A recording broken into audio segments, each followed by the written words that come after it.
নমস্কাৰ ছাত্ৰ ছাত্ৰীসকল, মনি ষ্টাডি পইণ্টৰ পৰা তোমালোকক স্বাগতম জনাইছোঁ।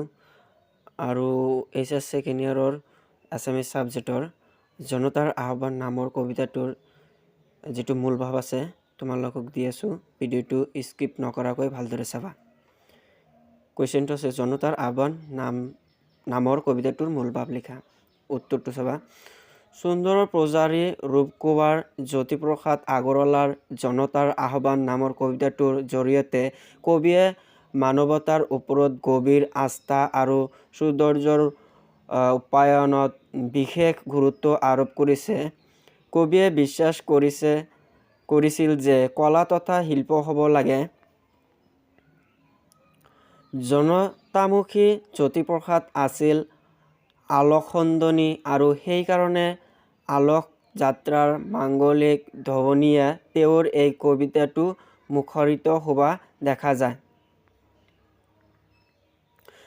লগতে তেওঁৰ ব্যক্তি মানসিক জনতাৰ মংগল আৰু প্ৰগতিয়ে বিশেষ স্থান অধিকাৰ কৰি আহিছে। সেইকাৰণে তেওঁ জনতাৰ মাজত নিজকে স্থাপন কৰি জনতাৰ জয়যাত্ৰাত অগ্ৰসৰ হ'বলৈ ইচ্ছা প্ৰকাশ কৰিছে। আলোক সন্দনী সুন্দৰৰ পূজা থাপনাত কিহেৰে পূজাৰ উপচাৰ ঘটাব, নাইবা কি ৰাগ সুৰেৰে পুৱা সন্ধিয়া গান গাব, সেইটো প্ৰশ্ন কৰিছে।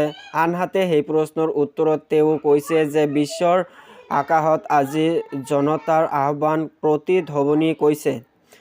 জনতাই বোকাতে নাথাকি বোকাৰ পৰা পদুম হৈ সৌন্দৰ্য বিলাইছে।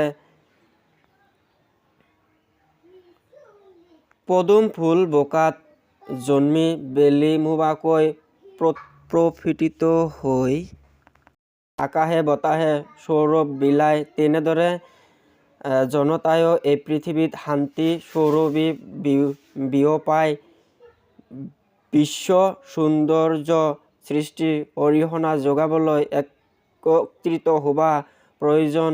শেষত কবিয়ে উদ্ধাৱ কণ্ঠ জনতন্ত্ৰ তথা মহামানৱতাৰ জয় গান গাইছে।